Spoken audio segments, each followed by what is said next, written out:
Hi everyone, welcome back to my YouTube channel. Today we are going to talk about Pia Mater. And here at the side you can see the diagrammatic representation of meninges showing all three layers: dura mater, aragonite matter and Pia Mater.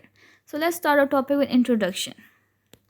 Pia Mater is the innermost and most delicate of three meninges that envelop the brain and spinal cord. Its name comes from the Latin word that means tender mother, which reflects both its intimate association with the nervous system and its vital nurturing role. Gross anatomy and physical characteristics of Pia Mater. Appearance: it is a thin, transparent membrane that is almost impossible to separate from the brain and spinal cord without causing damage. Consistency: it is soft, elastic, and extremely vascular. Coverage: it clings tightly to every contour of the brain, like gyri and sulci and spinal cord, unlike the arachnoid matter which spans across the surface. Relation with other meningeal layer: it lies immediately beneath the arachnoid matter with the subarachnoid space separating both of them.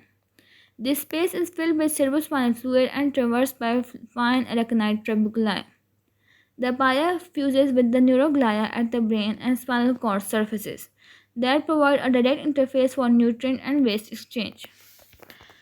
Next, we will talk about specialization and extension of pia mater. In the brain, there are choroid plexus formation. There, in combination with ependymal cells, the pia forms the choroid plexus in the ventricle, where CSF is produced. Second is vascular membrane, as they houses the capillaries that penetrate into the cerebral cortex, allowing nutrients and oxygen to reach the neurons.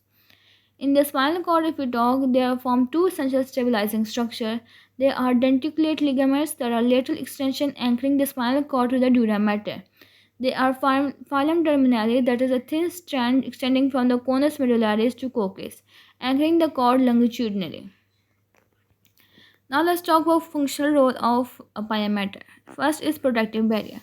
Though delicate, it forms the final dense defense layer between neural tissue and potential trauma or infection.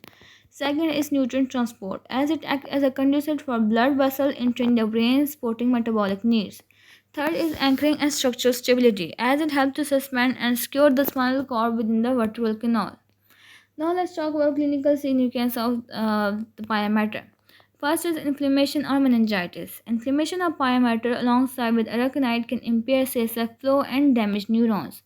Second is subarachnoid hemorrhage, as blood leaking into subarachnoid space can irritate and compress the pia mater, affecting brain function and causing sudden severe headaches. Next, we will talk about clinical significance. We have is surgical consideration. As during neurosurgical procedure, the pia must be handled with extreme care to avoid damaging underlying brain tissue. Fourth is CSF circulation, as the subarachnoid space bounded externally by the arachnoid and internally by pia mater is central to CSF distribution and protection. Now let's talk about development of pia mater. It is derived from the neural crest during embryogenesis. It matures alongside the brain, maintaining pliability to adapt to growth and shifting cerebrospinal fluid dynamics. Now let's talk about conclusion of this lecture video. Pia mater may be microscopic in thickness, but it plays a monumental role in brain health and function. As the closest companion to the central nervous system, it nourishes, cushions, and anchors delicate but decisively. So this was all about Pia Mater. Hopefully you liked the video. If you do, don't forget to like, share, subscribe, and comment. Thank you for watching.